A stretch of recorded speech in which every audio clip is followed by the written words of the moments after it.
Hi, I'm Alex Temperley and I am a man. I feel like a lot of people are surprised when I say that. A lot of people refer to me as a woman, and it's hard to know whether that's what they see or whether it's because they just assume that that's what I like, and that they're too scared to say anything else. And I don't have any objection to it. I think it's really helping the trans people a lot. Um, but I do still think it's important for me today to come on here to tell my story, to remind you all that people like me exist. Not all of us.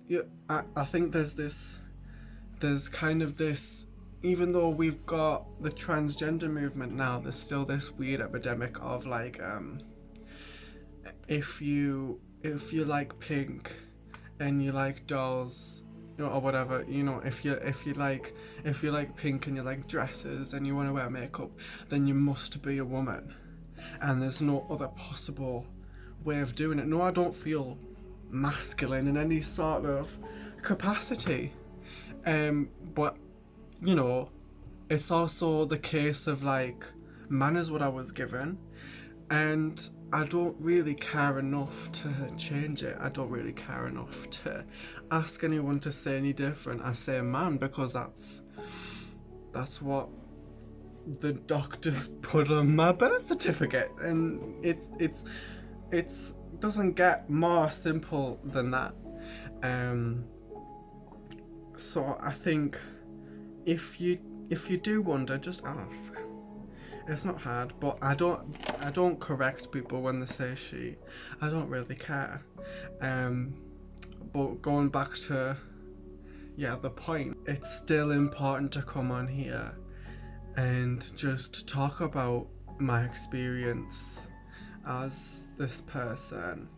Um, you know, I think it's a very unique perspective to live outside of, or at least to live outside what's expected of you based on your gender, and to just, like, I don't even think about it. I don't even think about it most of the time. And there's nothing more natural to me than to look this way.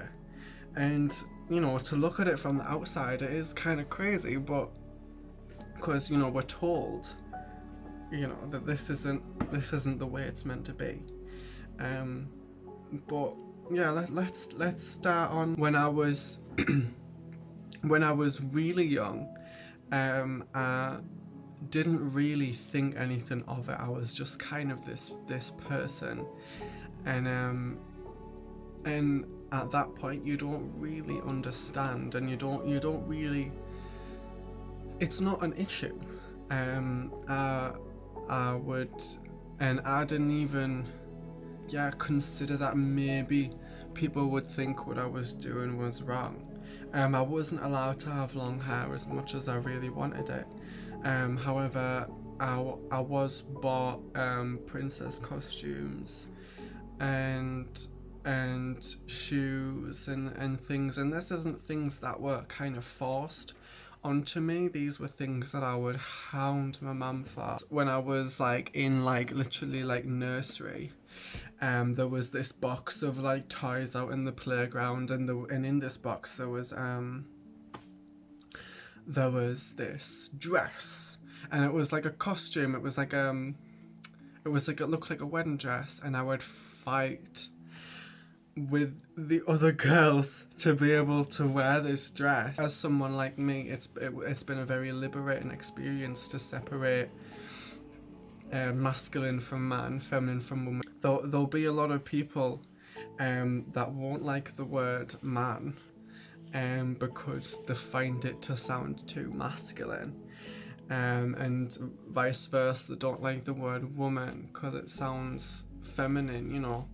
We attach masculine and feminine to things, and I think once you see it from that perspective, it kind of, or at least for me, as someone again who is like gender non-conforming, whatever, it's a really liberating experience. And And I didn't have to worry about that at one point. And when I got older, oh my god, this is crazy. When I got older and I was like 10, I got like I had issues. My biological dad wasn't in my life anymore.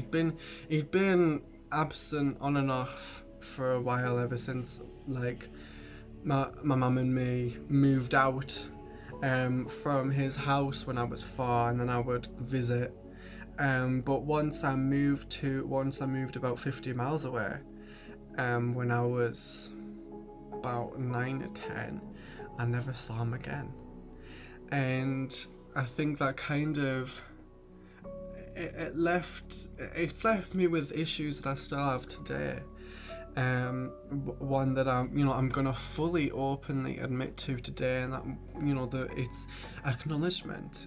I don't have attention seeking issues, but I will admit that it's like I don't need your attention, but a hello on the morning would be nice. It really hurts me more than it should when someone just doesn't, when someone pretends I don't exist, when I'm just, because I always felt like my dad was pretending that I didn't exist. I would give him things and stuff. I would give away my toys to him, and I'd be like, I'll give you this so every time you look at it you remember to call me. And it never happened. I don't know why I'm talking to you about this anyways, but the reason why I brought it up is because when I was 10 and I was in about year 6.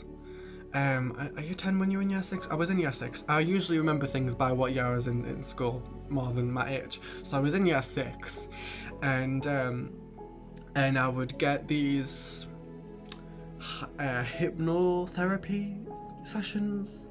And we did one where it was like I was sitting in a field and this like green and yellow tornado was like sucking all my troubles away. But there was one that really stood out, and I didn't even think. If I did it now, like, would it work? Like hypnotherapy, like, or would I be constantly just overthinking and not allowing myself to really get into it? But I really saw things. It got me to do this thing where it was like, so you walk into a house and you walk into a hallway and there's 3 doors, and so there's 3 rooms, and in the middle room is what you are right now. The room to the left is the room is like what you don't want to be. Everything you don't want to be. And then the room on the right is everything you do want to be. And it was crazy. In the what I don't want to be, I still don't quite understand it, but it was like this big fat man with like orange skin and like bleach blonde hair and like black fingernails. It was so bizarre. Like, I think looking back, I think I was scared of being stereotypical gay. I think I was scared of being gay. I think at that point in my life I knew I liked men, but I didn't really want to acknowledge that I was that horrible word. So I was scared of being, I guess that's the only way I can interpret it now looking back. But in the other one, oh my god, guys, and I didn't even think about when I was saying to this woman, like, I was basically saying to this woman I wanted to be a woman. Because I was like, oh, I see a girl with lovely long ginger hair. Like, and that's why I dye it ginger now, because I always wanted to be ginger. And that was the goal. I always thought gingers were beautiful. I always admired it. And so that's why I made the decision about, hasn't been a year. It's been less than a year ago I started dyeing my hair ginger. Before that was bleach blonde and la la la. But that's why I do it, because that's what 10-year-old me wanted. I wanted to be I wanted to be a beautiful, gorgeous young woman with lovely, long, luscious ginger hair. I wanted more than anything to have long hair. In you know, I wanted I would put my jumpers on my head and like kind of get the neck and stretch it around my head and stuff and run around with it and pretend I had like long hair. But let's get to the point here. You know, we'll skip to 14, so we'll jump in 4 years. By that point, I'd gone into secondary school. I'd experienced horrendous bullying. I'd been on and off with makeup. I'd experimented a lot with makeup. And by the way, all I have for light is this. Like, what the fuck am I supposed to do with it? And then just completely, somewhere along the line, just completely stopped because I felt bullied out of it. And I became this kind of really socially awkward person that felt like everybody hated him. And, you know, I got abuse off of students and teachers. It wasn't a really good environment. And then there came a point where I eventually went like insane, and I wore extensions, and I went completely back the other way, and I started wearing tons of makeup on a morning, coming in with extensions in, having them ripped out of my head. Okay. And you know, because it was against their rules, but I was doing it because they were not letting me have the little things, and I was becoming more and more extreme. And you know, looking back, it was literally the stupidest things. I would stand up in lesson and I would get a detention. Like, it was literally that. It was, you know, it's that gaslighting thing. They were like, you know, they would be horrible, and then I would shout back, and then they would act like they're punishing me because I shouted at them, when really they incited the whole thing. And they just didn't want someone who was gonna defend themselves. They wanted someone who was gonna sit down, shut up, and take their bullshit. And eventually it drove me around the bend, I think. And by that point I saw my dad again, and I went and stayed at his house for a week. And that kind of must have added the cherry on top to the cracking dam. This man that I hadn't seen for like it must have been 6 years, so I mustn't have seen him since I was like 7 or 8 then. I don't remember exactly when I moved away, but it must have been a lot longer ago than I remember. Because I remember it being 6 years that I hadn't seen him, so I must have been 8 when I stopped seeing him. And then I saw him for a week. I stayed at his house for a week, and I did all the same things that he did when I was little, which was just act like I'm not there. And I was staying at his house. Girl. And it was maybe a week later, I attempted suicide. And I did it once. I think I did it again. I cut my mouth open. I did a lot of crazy shit. It was a cry for help. It was like no one was listening to me, you know. For years up until that point, I was going to CAMHS, and if you don't know what it is, it's like the NHS thing where they're like for like kids, and they do basically nothing. You go and sit in a room with someone who's meant to be qualified for an hour, and you just kind of talk your head off, and they just kind of sit there and go, oh yeah, and they're just kind of act like they're writing shit down, but they're doing nothing. And like every single person who I've ever met who's ever went to CAMHS always does the same thing. It's shit that act like that. They tell you to try and do star jumps, or go and take a nice warm bath when you get home. I kept, for me personally, they kept take cold showers. But for me, it was more so they kept switching me on to different medications and it wasn't working.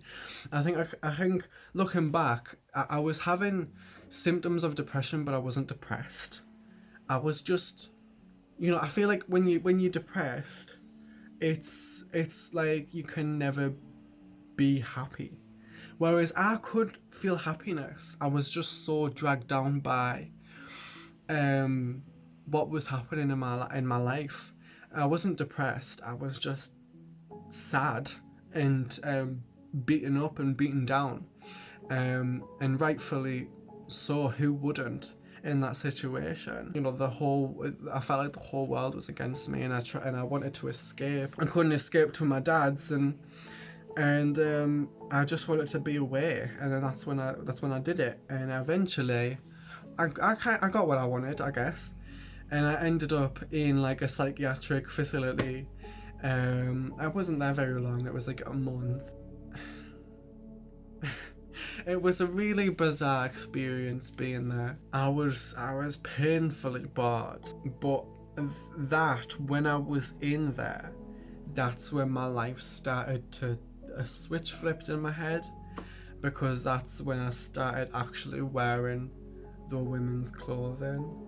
I don't like it when I say women's clothing, because it makes me feel like I'm some kind of like like some like fetish person. Like I like wearing women's clothes. Like it's not like that. It's really not. It's like wearing the things that you identify with. Like I don't just wear women's clothes. I wear specific, styles and things that I identify with. You'll see a lot of black and white like this. That's about it. It's black and white patterns, and so, but it's always been these feminine styles. That's how I see it. It's not even women's clothing. It's fabric stitched into a certain kind of way to make a certain kind of shape to fit on your body a certain kind of way, and I prefer it in the way that they do women's clothing. But that's when I started wearing the clothes that I wanted, and I got right back into wearing full makeup, and when I left, they discharged me early because I'm a very respectful person. A lot of people in there were very aggressive and stuff, and I think, I was never like that. I was never gonna be like that, no matter how depressed I was. That's just, when I'm depressed, I eat myself up. I'm not an explosive person. I mean, I've started becoming that as I've gotten older, but at the time I would just kind of curl into a ball and not really speak to anybody, not really tell anybody how I feel, because I never felt like anybody cared. And they discharged me early. I went on a visit home, and then I got a call. Well, my mum got a call while I was on the visit home, saying, "Alex isn't coming back. We've decided to discharge him early." And that was that. And they came and sent all my belongings to my house. But from that moment on, that's when I start identifying with the memories. I start because before the hospital, it's like it's a different person. Like I've got the memories, but I just don't, Whereas whenever I think of anything that happened after that, so 15 onwards, it feels like the exact same person. It feels like it was me that happened to. I'm the same person that went to that home and hospital place afterwards. I never went back into mainstream school. Went to some teaching service, which was amazing. It was a very specific place. It was for people that were deemed they couldn't cope in school or whatever the reason was. And you go to this place instead, and I really, at the time, I wanted to go back to normal school, but I think towards my GCSEs I realised it wasn't going to happen, and that I was just going to do my GCSEs there, and it was for the better because I ended up getting all the grades that I needed. I don't think, when I was in mainstream, I wasn't getting any grades at all, like because I was so distracted and like hyper all the time, and I was always like on defense, and I wasn't really bothered about my education. I was bothered about fighting everybody. But that was a much calmer environment where I could be the person I wanted to be, and no one, everyone was respectful, and that's all I needed. And then all of a sudden, my identity wasn't an issue anymore. All of a sudden, I stopped thinking about it. It becomes a luxury to not have to 24/7 be thinking about that, and to just be that person and not wonder, what's going to happen. I mean, I do that. I wonder now, going out in public and things, but when I'm at college and that, I'm fine, and I'm just, nobody says anything. I feel like I get treated like a non-person now. But yeah, I'm back in mainstream education now. I go to college and study in film. That's why I'm doing this documentary. But in terms of the topic, I think it was quite important to talk about this and to talk about my story. But also, I want to talk about, I wanted to take this opportunity to talk about some other people's stories. So I went and did some interviews, and I went and spoke to a bisexual person, and I spoke to a non-binary bisexual person. So I'm gonna roll those clips now. My name's Alan. I'm 18 years old. You're not gonna be crying yet. You're gay and proud. I'm not straight. I'm not fully gay. Do a little bit of this. Okay. To camera. Hi, camera. Hi, camera. Oh yeah, say it to the camera. Hi, my name's Alan. I'm 18 years old and I'm not straight. Oh my god. No one Kind knew. of straight people in here. No one knew. Oh my god. Yeah, I'm not straight. How long have you known this about yourself? Should I tell the truth? You should totally tell the truth. This is the time to get the truth out. It's so sad.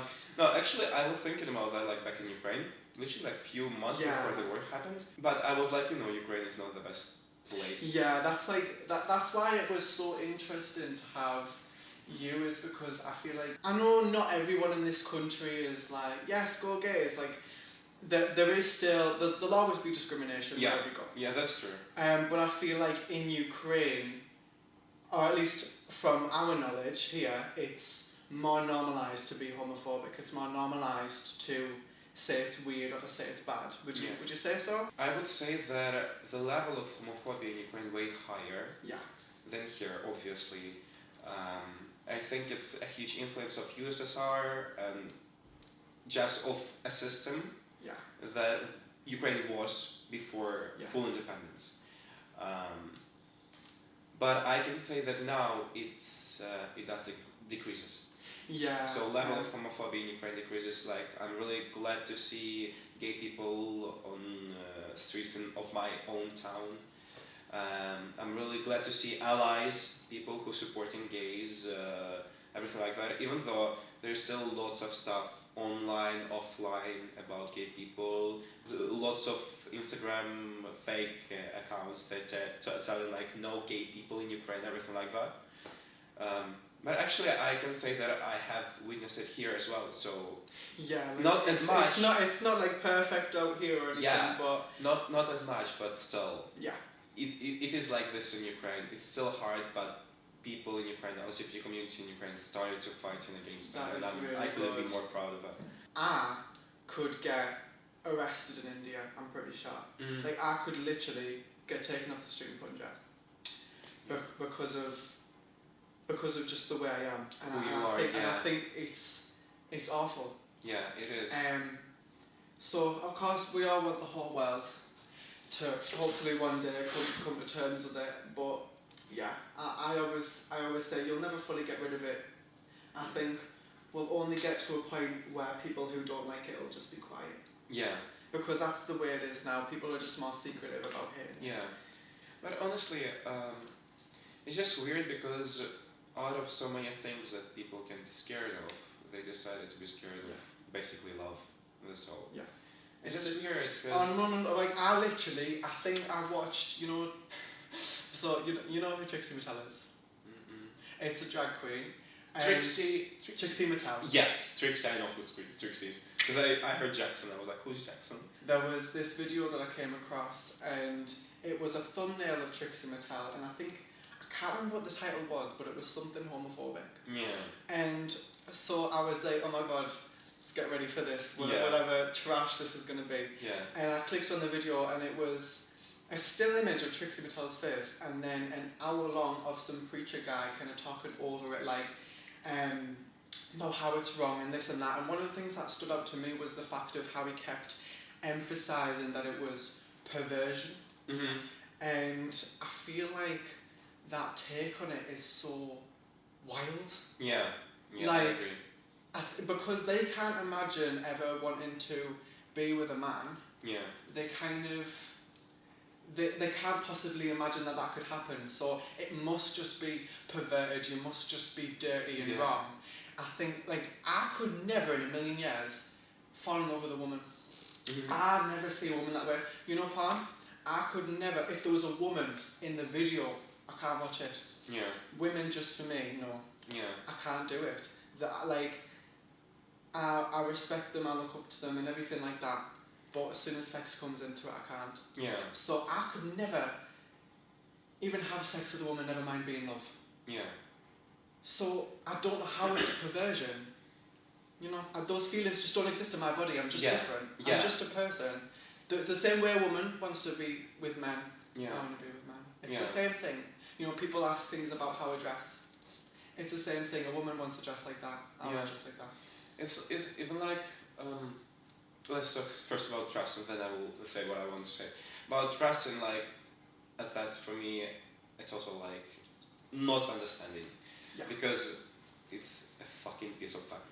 Yeah, it's That's literally nothing more. a fabric. It's stitched in a certain kind of way Yes. to make a certain kind of shape. Yes, that's all. Like, Like no kind of honestly, magic. Like, honestly, like I've tried a skirt on and I look better than some women do. it's yeah. Wear what you want. Literally wear what you want. Yeah. I can't say enough. It's just like what I want to say is mind your own business. Yeah. Like why the fuck are you can I swear by the way? Yeah, you could tell. Okay, like why the fuck do I need to get into some frames that society tries to put me in? Yeah. If I can be happy with people who are happy for me, Yeah. and I can just block, delete the people who I don't like. Yeah, and you can literally, like, I block people in real life, like, I just don't speak to people. Yeah, Like, yeah, you know, I think it's a kind of, these people, they don't know how to get on with their own lives and their own business. yeah. Obviously, they're not happy with themselves. I'm Yes, sorry. yes. Literally, if you care so much about what someone else is doing with their life, obviously you haven't got enough going on in your own. Yeah. So I think focus on your own thing, do your own thing, because that's literally what I'm doing. Yeah. And so I'm going to be the bigger person by moving on with my life and being happy, Mhm. while they sit and be sour over what I'm doing. Yeah, yeah. That's like, and there's another thing like about just, it's all about people's perspective. When I hear like stuff, it's wrong or not, or even like when like people who say they're ally and I say, but you're different, you won't understand. I'm like, love is not about who you like. Love is about feeling from inside of you. Yes, you like it's the same feeling. you Yeah, know? it's the same thing. That a woman can love a man, we can love a man in the Yeah. exact same way. Like also like we're a bit different like in here because I still like can imagine myself with a woman as well. So like I'm not saying like oh yeah I'm only about men.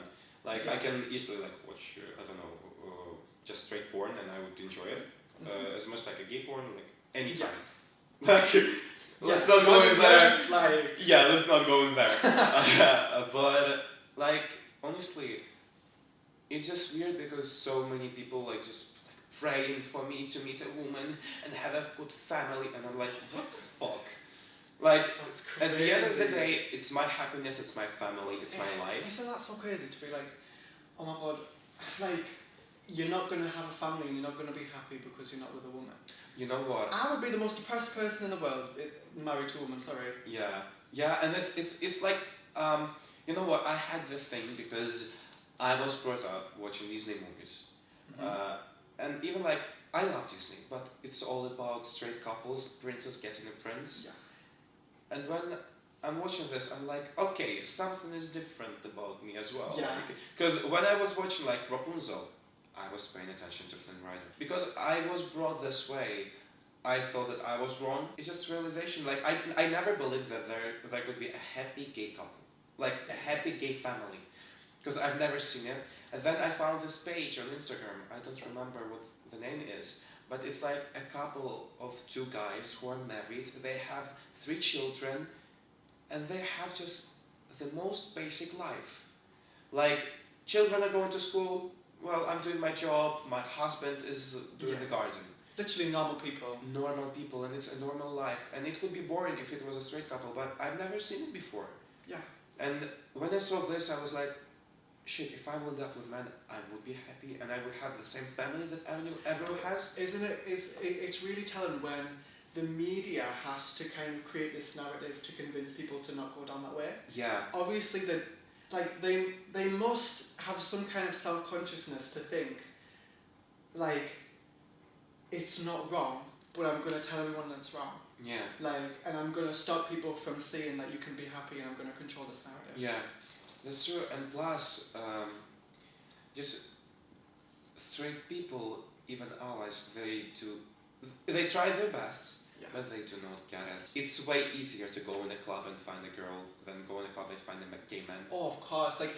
Oh my god, the fact, I literally thought about today, the fact that most straight people will move around the world, and they'll be, looking for people to be attracted to. Yeah. And I feel like 9 times out of 10 they'll assume that person is straight. Yeah. And it'll only be like they find out that they're not straight. Yeah. But they just assume it. Whereas I have to move through the world going, I'm not sure if I'm allowed to like him because he's probably straight. Yeah. It's like we all have to assume that everybody's straight. Yeah. And it's hard to date like that. Yeah. I understand all of it, literally, and I personally, I had feelings for both, for girls and for boys as well. For girls, it was easier when girls says no. Yeah.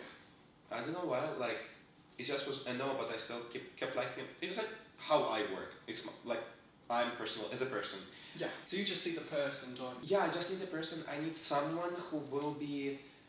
I don't care about their sex. Yeah. They're gonna be loyal. They're gonna care about you. They're gonna love you for everything. I need a person who won't care, who will complete me.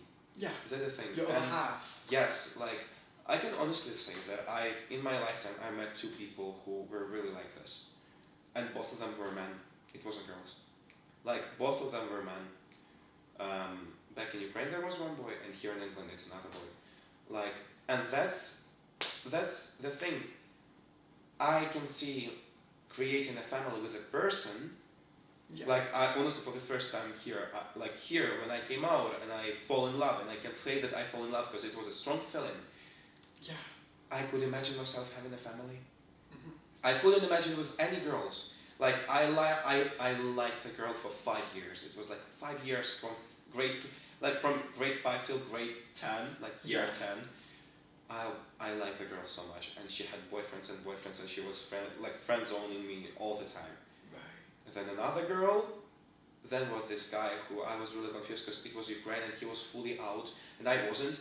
I was like, oh no, I'm not, and I fully Do you think that's brave for him to be it out was like so that? brave. He was one of the bravest people I've ever met. He never shouted, I'm gay, or wearing LGBT stuff or flags or anything. Or was it just common knowledge that this was him? Yeah, it was common knowledge. If a girl came to him, he was like, no, I'm gay. Do you know what's crazy to me? Being gay or being trans in prison. Yeah. Prison? Yeah. Jesus Christ. And the fact that they kind of become they become exaggerated versions of themselves. They bounce the other way. You don't like this about me. I'm gonna sashay my way across the cell. Yeah. It's crazy, like how brave Yeah. you'd have to be of a person to survive as the person as you are in that kind of environment. Yeah, it is. Like, indeed, it's like, in some point, like, I had this talk, and I understand, like, when, I don't even know how to say that. Like, straight guys, for example. Straight guys now, it's starting really, like, harsh on them when it's a white straight man. From one side, it's harsh. From another side, it's nothing at all. You're a white straight man. Like, there are billions like you. Yeah. It's there's a lot of pressure on white straight men, Yeah. but there is At the same time, there's no pressure. yeah. It's like I feel like it's when it's people that are actually white straight men, like inside, like it's not a problem for them. It's Yeah. the people that feel forced to be white straight men. Well, Yeah. I mean not white, but people that are forced to be Yeah. straight and masculine. Yeah. Like that's masculine, inside. that's the word. Masculinity and femininity, how you call it? Femininity. That's the problem. Yeah. Because I can one day look like this and another day I wear a crop top. Yeah. And And there doesn't need to be a label for that. no. It's clothes, as Yes. I said. Yes. Then another thing, I'm really like mannerism. I like to move Yeah. my hands like this way and everything. And then it's like, so why are you acting so feminine? You're a man. That's crazy. That's Why are you such an talking shit? That's such an insane thing Yeah. to say to somebody. Like, and so many times back in Ukraine, I was told the thing, like, even from, like, people I really cared, like, close people, I was told the thing. And I was like, yeah, really, why? And so many kids, like us, I think, same thing was told to you as well. Yeah, oh my god, like, I mean, for me, it was like, I didn't even have to tell people I Yeah. was gay. I mean, they kind of just... Knew that. They kind of said it because I've just always, and that's the other thing, I don't have mental health issues, guys. I'm not sick. Like, this is just the person that I've always been. Who I am. I literally wore, like, Disney princess dresses, like, at the age of 4. Yeah. And, like, there was police around the house because I think my mum, it wasn't anything about, like, something had happened to my mum. Yeah. And the police came out of the house and I had a rack in the hallway of all my girls' shoes. I was like 5 and I was so shamelessly showing this policeman in the hallway, like, look at all my shoes. Yes. Like, it was so normal to me, and then life happened and then the world told me that I Yes. was wrong. Yeah, shame is one more thing. Like, there are so many people in this world, children, and not only who are so ashamed to accept the fact who they are, even like inside of them, not outside to tell anyone, just like inside to understand that you're not who you're supposed Yeah. by society to be. People, yeah, when you're really young, it's like your brain is like putty. Ashamed. And Yeah. your brain is kind of like, adults can so easily tell you, like, how Who you're meant supposed to be. Yeah. and you'll just be like, oh, okay. Yeah. I think that's one of the most amazing things for me about being mature, is watching myself care less and less about what other people think I should Yeah. be, and that's been probably the best thing about Yeah. growing up, is Yeah. that individuality. Yeah. But also, I haven't asked yet, but I mean, this is like the number one, like, I should have asked like immediately, is like, what's your like coming out story? Oh god. You know, that's like, just like, why haven't I asked that yet? Like, It depends like to whom. Who do first I person just- ever or yeah, like, so, like, talk about like all of it, like, you know, talk about like when the first seed was planted. Okay. When you first realise, oh, mate, I'm a bit girly. Oh. 2011 Flynn Rider from Rapunzel. Well, that's it then, isn't it? So I guess yours wasn't like a gay awakening moment. Like, it's always just been a thing for you to be like, oh man. I can say that I wasn't letting myself to think that way about Yeah. men. All right. Like, Crazy. You know, it's weird because so many people like were telling me, like it all like I think everyone knew. The thing is, if people around know you and close people say that you're 100% you are. Like all my friends were saying me that I'm not straight. My mom once, as a joke, said that. It'll be a joke, but she would have been. Yeah, She my would've sister. touched Oh on it. God, I love my sister. Like my sister knew that. She knew it. Like honestly, my friends, people who didn't know me but just looked at me. It just needs one look.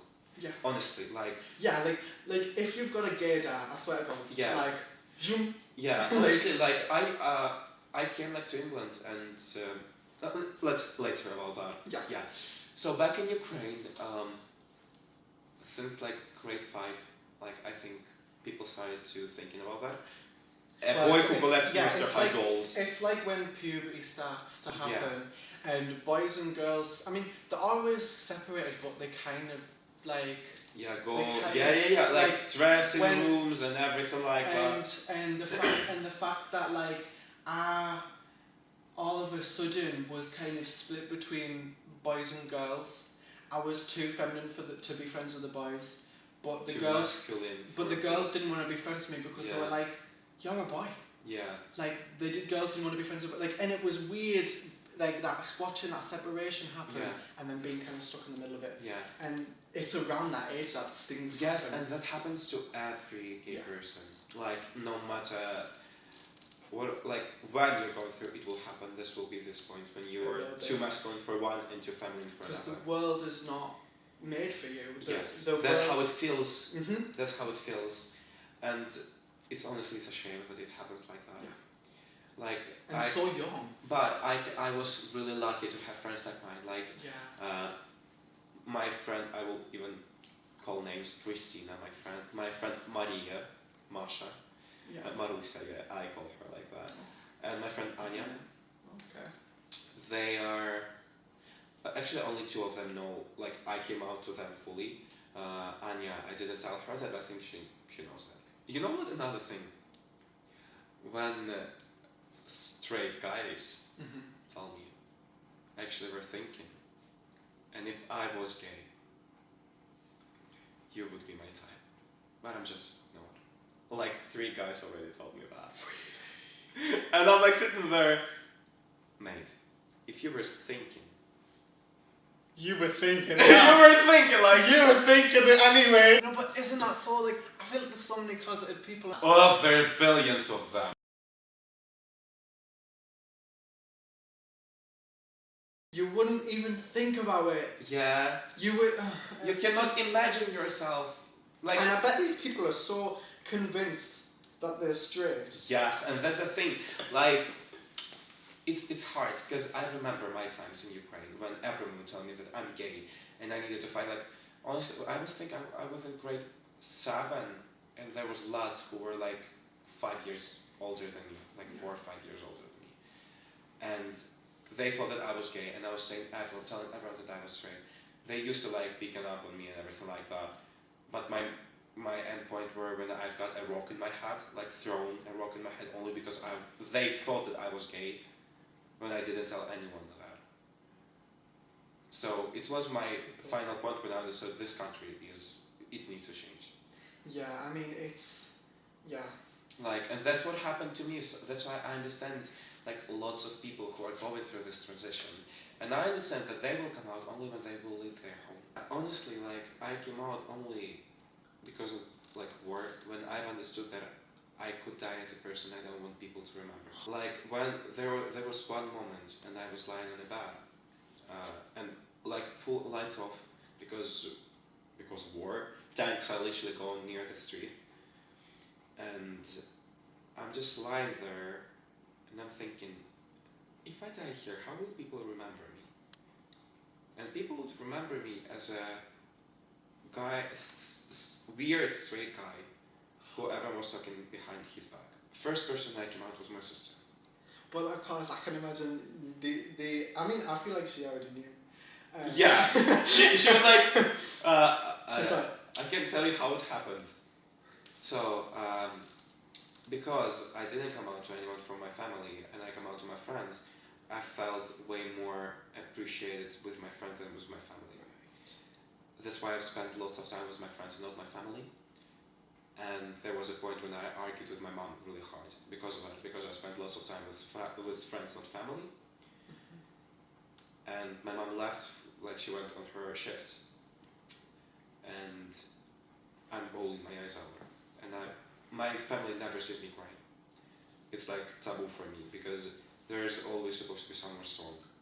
Yeah. And I have decided that for my family, I will be the strong person. For the first time in like 7 years, my sister saw me crying. Like I'm coming into the room and I'm bawling my eyes out. And I'm saying words, Ukrainian obviously. Yeah. I told her, it's not because there's something wrong with you. And that's stop, full stop. She's like, is it something about your sexual orientation? Yeah. I was like, I think I love the wrong person. And she said to me, you might love a wrong person, but there's nothing wrong about their sex. Yeah. Something wrong is inside of them. Shall I tell you how I came out to my mom? Yes. I'm very interested. It was my own present to myself on my 18th birthday. Yeah. 18th, like really special number. I came from college, we had a great dinner. And then I remember it was like 11 at night, and she was cleaning up everything, and I came downstairs. And I'm crying again. She's like, shh. Because my mom, I might cry at my sister, never cried at my mom. Like, because my mom been through lots of stuff even before the war. Like, she had a really tough life. She taught herself not to cry. And that's why I think I was as well like that. Because all the time, shit happens in my life, but my mom's life was worth. That's why I'm trying to deal with my problems on my own. Yeah. And I'm crying in front of my mom. And she's like, fucking She hell. probably doesn't even know what you look like when you cry. No, she was Oh, like, when it oh my god. sounds What's going on? And she's like, I'm really hugging, like, what's going on? And I'm saying, I need to talk to you. Mm-hmm. She's just like, okay. Oh no. And I'm just mumbling something for 15 minutes, and then I'm saying, well, I think I'm bisexual. What I chose bisexual term because Is it's that like, what you would call yourself now? What would you? What if you would? I mean, we don't really go for labels, but if you Yeah. would, if you were to really label it, I mean, yeah, there's- bisexual. I would call myself Bisexual. bisexual. I really like the colors of the flag, to be honest. But yeah, and she's like, how would you know that? How do you know that? I was like, I got feelings for the person I didn't supposed to catch Yeah. feelings for, and now I met them. I love this person. And she was like, all right, okay, it's fine. Well, I will tell you how American family does. I was like, what do you mean? Tell me about that after you're 21, when you will be fully sure. Well, I understand her position. Like, Yeah, she grew up in USSR. She's. I think I think what she's doing. I don't think she's against it. I think, and this is what happens when people come out as trans too. I mean, you hear it more about trans, but it's like when the parent Create thinks, a life well, for you. when the parent thinks that you might be making a mistake, Yeah. and the parent she's basically saying, I mean, you probably understand, but she's basically saying, like, she doesn't trust you to be mature enough to understand that about yourself. Yeah. And she doesn't want you to make a mistake and get burnt. Yeah. Yeah, and do something that can't be undone. I think she really cares, and she really just doesn't want you to be mistaken. Yeah. But I don't really think you are. I really don't think you're mistaken. I don't think that I'm. I think I can see you being really happy in a homosexual relationship. And that's, Yeah. But anyways, I feel like I'm gonna have to let go of you now. It was really fun doing this. Yeah. I really enjoyed doing this. Same here. I've never had a chance to actually fully have a conversation with you ever Yeah. before, and to have a conversation about this has been really nice. Yeah. I don't really get to speak to people about things like this. So I think Yeah. it's really great that I'm doing this documentary. Yeah, thank you for your time. I didn't even realise you like weren't even like in right now. Like that's crazy. Oh, I wasn't, and I came to college. You silly Billy. But thank you for it. Thank you. Follow our channel, put your Like and subscribe, everybody. Yeah, if you want part 2, just Oh my write god, we should below. totally do it. We should totally do it. So yeah, like write everything in comments below. We should do a podcast. Yeah, podcast. Like that. Gay slays. That would be so good. So yeah, bye. Goodbye. They've grown a bit since last time. Am I free now? You are now. Never come back. And all for that. Alright, Jack. Stop the times. Shall I stop these rolling now? Yes. Hello, my name's Jack. I'm 19. I'm non-binary and bisexual. So, I mean, let's start on bisexual. What was your, like, coming out story? It's a bit weird. So Good. I was 12 years old. Oh no. Yeah. I was really into self-harm. That makes it sound like I was like, oh, this is cool. That sounds so I weird. was really into I was it. really into it, yeah. No, I was doing a lot of that. Yeah. And I was getting changed for PE. A few of my friends knew that I was bisexual. Yeah. And someone must have seen like me scars or something. But there was a call home from school that for some reason like it said someone's mum had seen me scars, which was really, really odd to me. I still don't understand that. The school basically told me like, oh, someone's mum's like seen your scars, and I was like, you what? I'm like, yeah, so we're gonna call you home, and like if you don't tell them tonight that we think it's because you're bisexual, so if you don't like tell your parents tonight that you're bisexual, we're just gonna call them and tell them that you're bi. I was like, oh fucking hell, alright. So I had to go home and we all sat down because they were like, the school just rang us saying you've been self-harming, and I remember my mum was like really crying and my dad was like shouting at me being like, what the fuck, like why haven't you like come and spoken to me about this? So then I told them like, oh, I'm bi and all that, and then like they thought that was the issue resolved of me being like down and shit. And then there was like a bit of time afterwards where my dad was really furious with me for like a couple of weeks because he was like, I don't understand, you've like told us this and you're still cutting yourself, like why are you doing this? And then he was like screaming at me saying it was for attention, and then there was about 5 days where he just refused to talk to me flat out. So yeah, that's my coming out story. Like, why? That's so insane. Yeah, I don't understand any of it. Well, what was your awakening to that? Like, I mean, obviously that was when you were 12. Yeah. What was your awakening? Or was it just something that was like always there? Like, I think it was always kind of there, but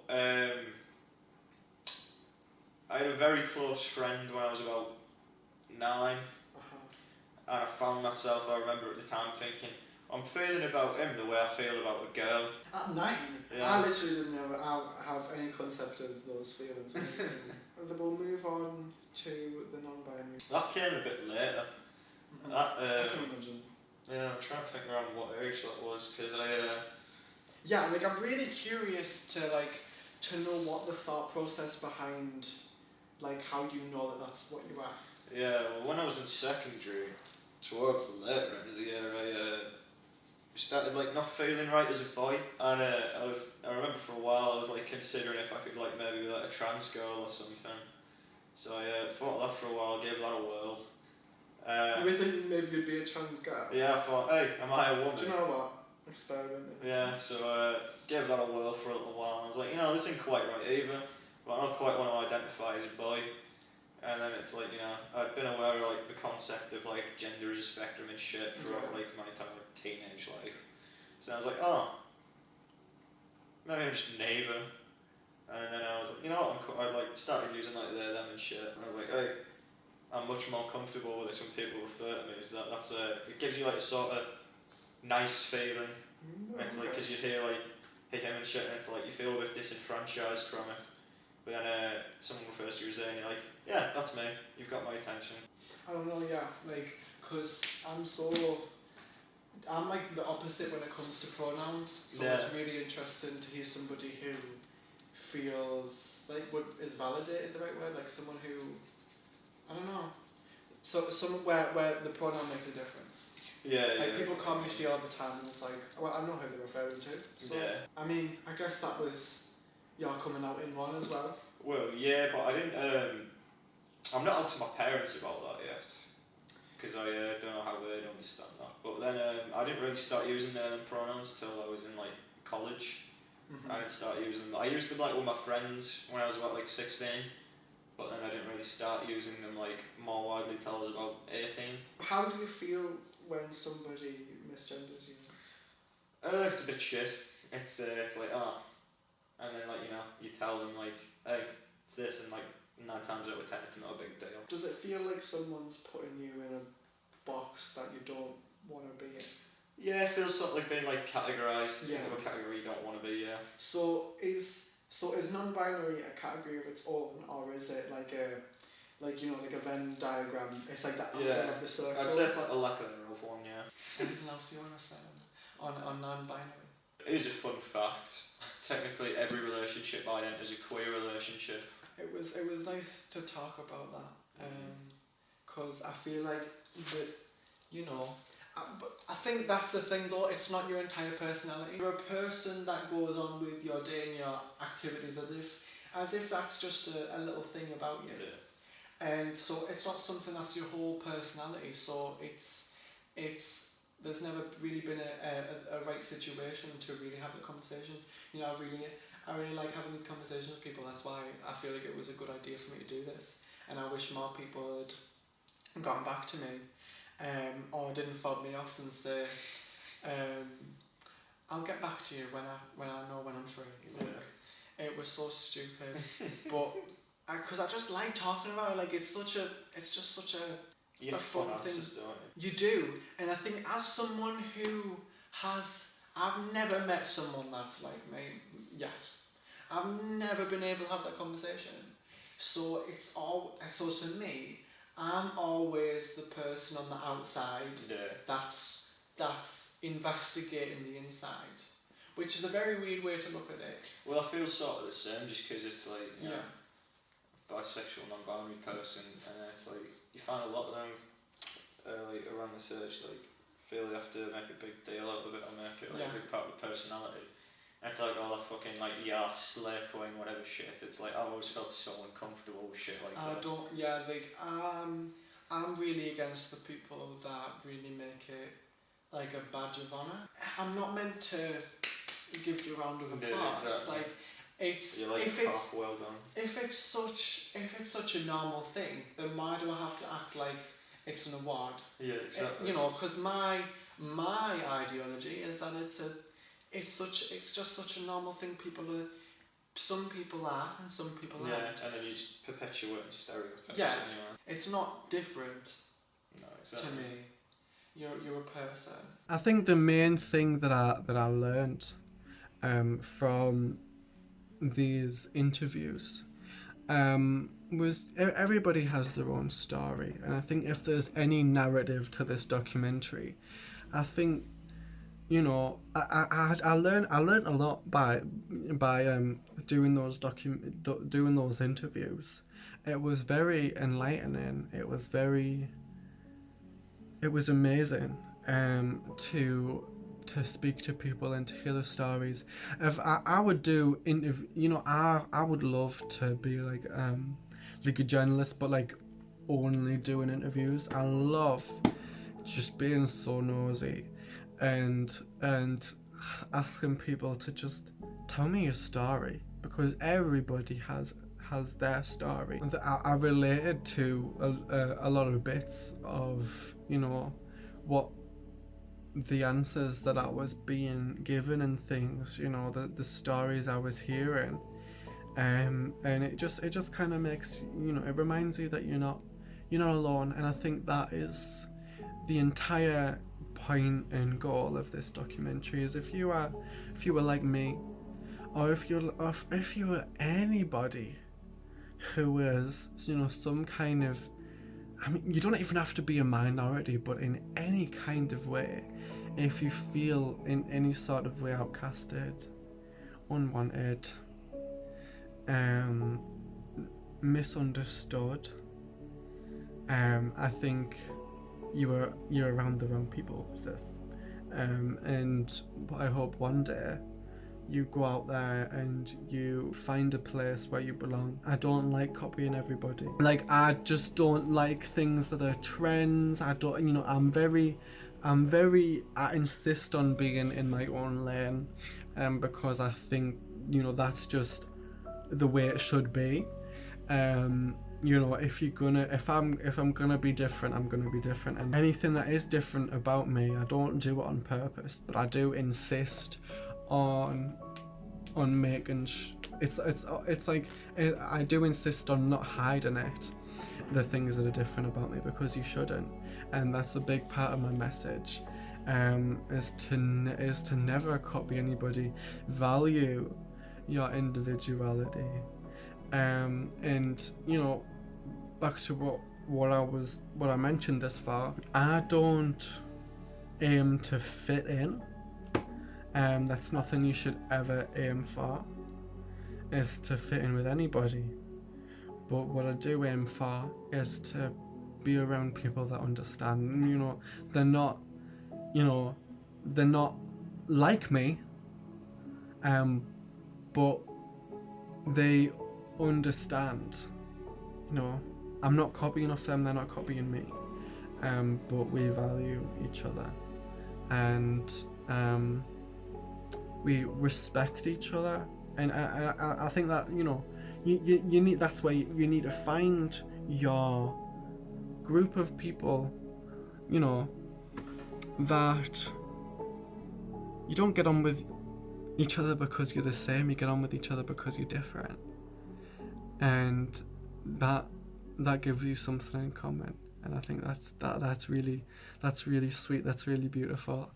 I think I'm just rambling now. I don't know. I really like talking about my story myself, because it just kind of reminds me how far I've come. It keeps me grateful for the fact that I can now, today, after all the battling that I've done, that I can finally live freely. I mean, I still live in fear. Okay. my story just running out. I still live in fear when I'm out in public and whatever. Well, that means I should wrap up then, doesn't it? But yeah, I still am scared on the streets. But you can never, ever, ever, ever let that stop you from being the person you are. You can't not live based on the what ifs. You have to just brace yourself and be yourself. Oh. I don't think I like that one. Don't put that on a t-shirt, please, whatever you do. And yeah, I'll not see you later, goodbye. How do you finish a documentary? I'm Alex Temperley, and I'm a man. Goodbye. Oh, what about, right. I'm Alex Temperley, and this was Buying a Dress. Okay then. Just bye. Goodbye. See you later. I hope you just have a nice. I was going to say, I hope you have a nice. It's not Christmas now, isn't it? I think I'm just gonna keep talking until the storage runs out. I hope I don't have a lot of storage left, which is the first time that I've ever hoped that. Why would you ever kill? I hope I get a boyfriend next year. Well, this year when you see it. So I mean, if I've got a boyfriend, I'll let you know. Well, I don't know how I will, but do you know there's I'm not gonna say who it is, but there's someone who I think is fit, but like I don't. But I hear it and I know.